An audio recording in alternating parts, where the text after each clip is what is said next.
Hello, my dear students. Today we will discuss about our next colligative property.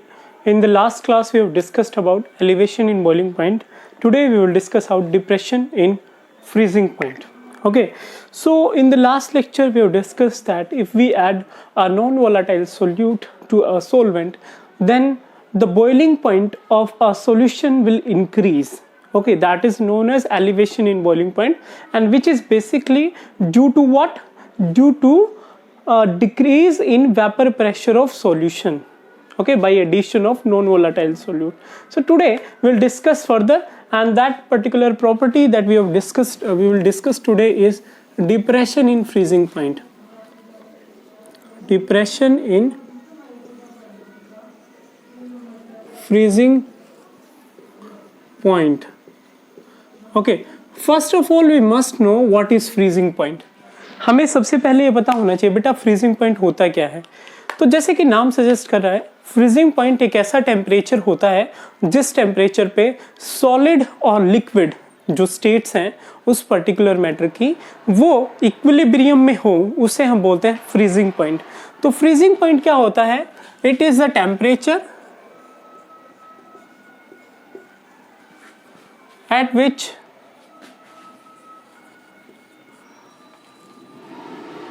solid and liquid states are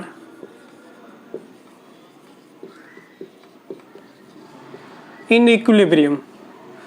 अगर solid और liquid equilibrium में है तो उसको हम क्या बोलते हैं बच्चों? डिप्रेशन इन उसको हम बोलते हैं फ्रीजिंग पॉइंट.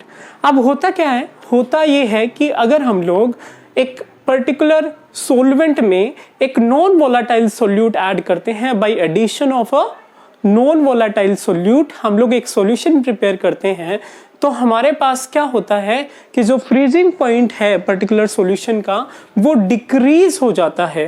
फ्रीजिंग पॉइंट जो पहले था उससे कम हो जाता है, तो उसको हम बोलते हैं डिप्रेशन इन फ्रीजिंग पॉइंट. वो अगेन क्यों होता है? क्योंकि वेपर प्रेशर सॉल्यूशन का क्या हो जाता है? ज्यादा हो जाता है. ओके, वेपर प्रेशर सॉल्यूशन का कम हो जाता है और प्योर सॉल्वेंट का वेपर प्रेशर ज्यादा होता है. तो यहाँ पे देखिए, अगर मैं ग्राफ प्लॉट करता हूँ वेपर प्रेशर वर्सेस टेम्परेचर, अगर मैं ग्राफ प्लॉट करता हूँ भाई वेपर प्रेशर वर्सेस टेम्परेचर, तो हमें पता है कि आपके पास जो प्योर सॉल्वेंट है उस प्योर सॉल्वेंट का जो वेपर प्रेशर है वो ज़्यादा होता है, और सॉल्यूशन का वेपर प्रेशर क्योंकि हमने नॉन वोलाटाइल सोल्यूट ऐड करा है क्या हो जाता है? वो कम हो जाता है. अब कैसे होता है हमारे पास? मान लिया कि हमारे पास ये जो है रिप्रेजेंट कर रहा है कर्व किसको? Solid and liquid are in equilibrium.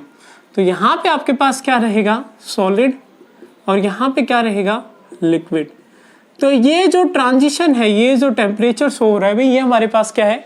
ये हमारे पास है freezing temperature of pure solvent, कि जिस टेम्परेचर पे आपके पास प्योर सॉल्वेंट जो है वो क्या हो रहा है भाई? वो फ्रीज हो रहा है. अगर मैं क्या कहता हूं कि मैंने एक सॉल्यूशन बनाया और सॉल्यूशन बनाने के बाद हमारे पास क्या हुआ? जो वेपर प्रेशर है सॉल्यूशन का क्या हो गया भाई? वो कम हो गया. क्यों कम हो गया? वो कम इसलिए हो गया क्योंकि हम लोगों ने क्या ऐड करा है? नॉन वोलाटाइल सोल्यूट ऐड करा है.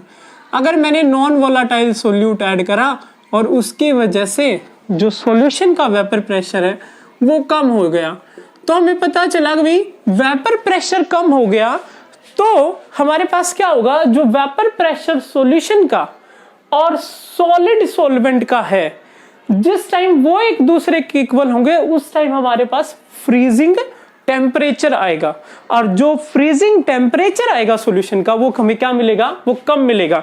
यहां से इस ग्राफ से हम दिखा सकते हैं. मान लीजिए कि ये आपके पास है क्या? वेपर प्रेशर, ये आपके पास क्या है? टेम्परेचर है भाई, TF नोट. और ये TF नोट क्या है भाई? ये टेम्परेचर है या फिर फ्रीजिंग टेम्परेचर है किसका? Freezing temperature of pure solvent. ये हमारे पास फ्रीजिंग टेम्परेचर है प्योर सॉल्वेंट का. अब क्योंकि हमने नॉन वोलाटाइल सोल्यूट ऐड करा है जिसकी वजह से वेपर प्रेशर कम हो गया, तो हमारे पास जो ये लाइन है, ये जो कर्व है, ये जो कर्व है, ये हमें, ये जो पर्टिकुलर लाइन है, ये हमें किसको रिप्रेजेंट करेगी? ये हमें रिप्रेजेंट करेगी फ्रीजिंग टेम्परेचर और ऑफ व्हाट? फ्रीजिंग पॉइंट या फिर फ्रीजिंग टेम्परेचर ऑफ सॉल्यूशन। किसको रिप्रेजेंट करेगी भाई? ये सॉल्यूशन को रिप्रेजेंट करेगी। तो यहां से आप देखिए कि आपके पास जो फ्रीजिंग टेम्परेचर है सॉल्यूशन का, वो नॉन वोलेटाइल सोल्यूट के एडिशन से क्या हो गया? अभी कम हो गया।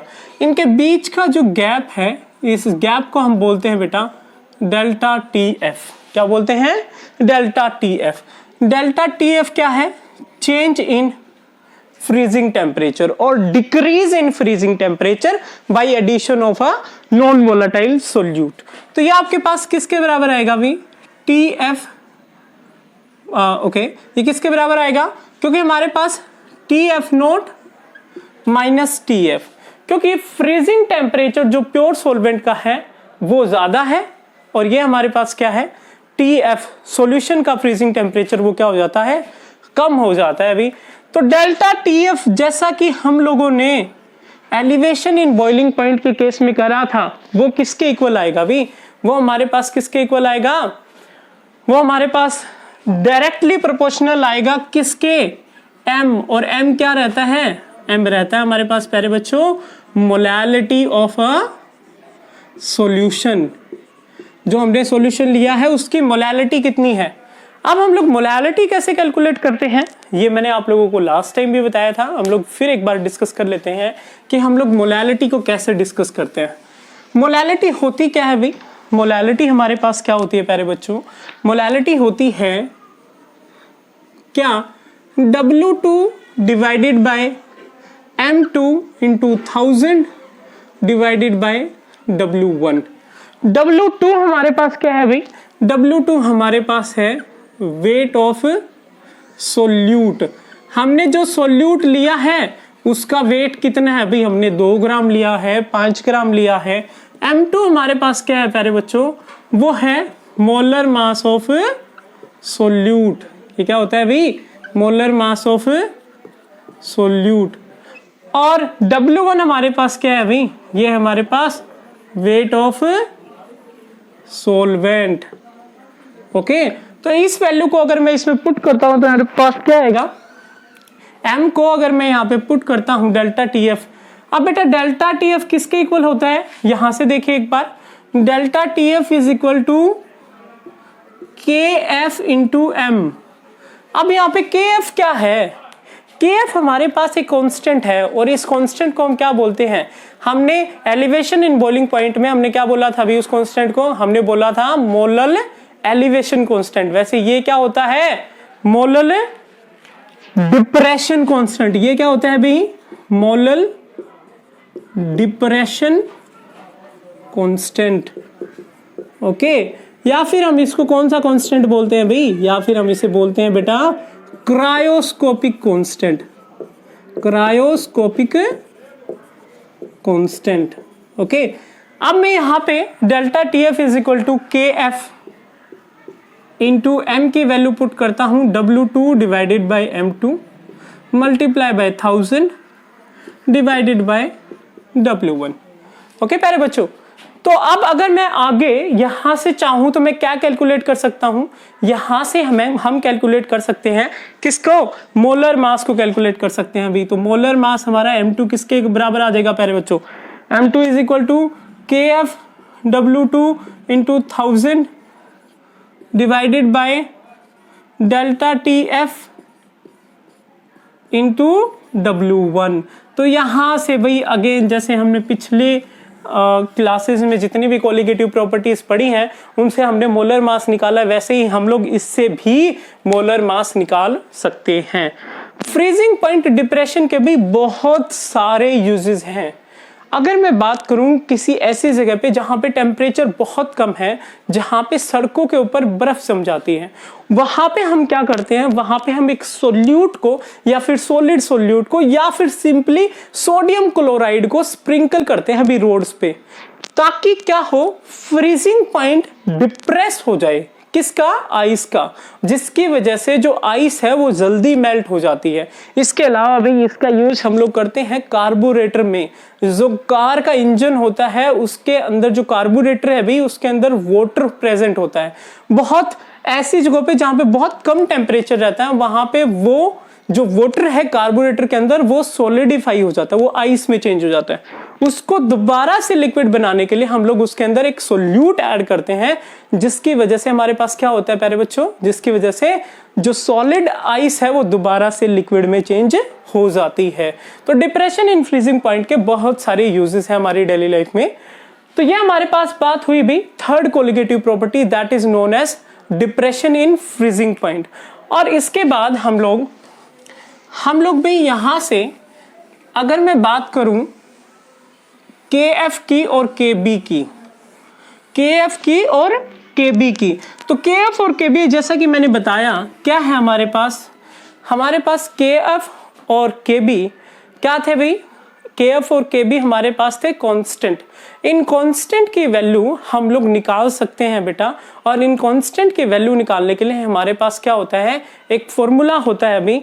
तो KF और KB निकालने का फॉर्मूला क्या होता है?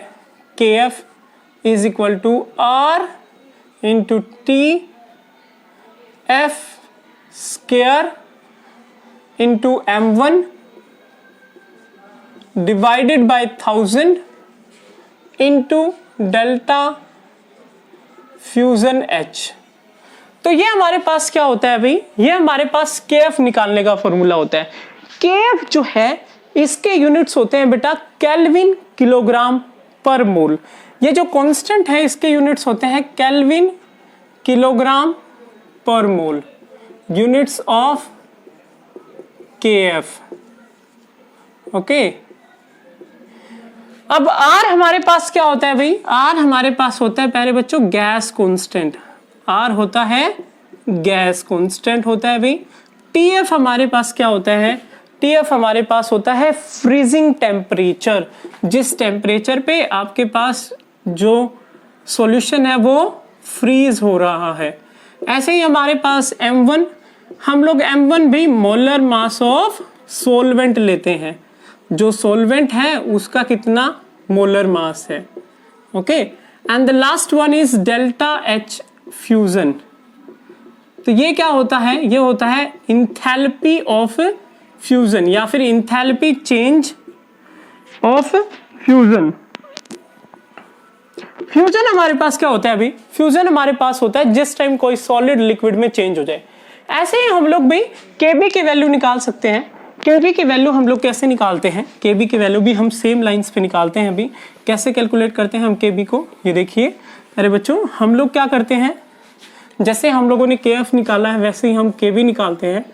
R M1 into TB square. भाई अब आप सोच रहे हो TB, जैसे कि TF फ्रीजिंग टेम्परेचर था वैसे ही TB क्या है?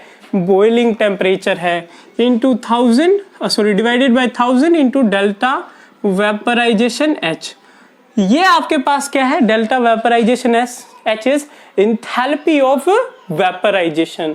तो ये आपके पास KB और KF की वैल्यूज होती है जिनको हम कैलकुलेट कर सकते हैं, और ये वैल्यूज वैसे कांस्टेंट होती हैं। अभी जब भी हमारे पास कोई क्वेश्चन होगा ये वैल्यूज हमारे पास गिवन होगी, ठीक है।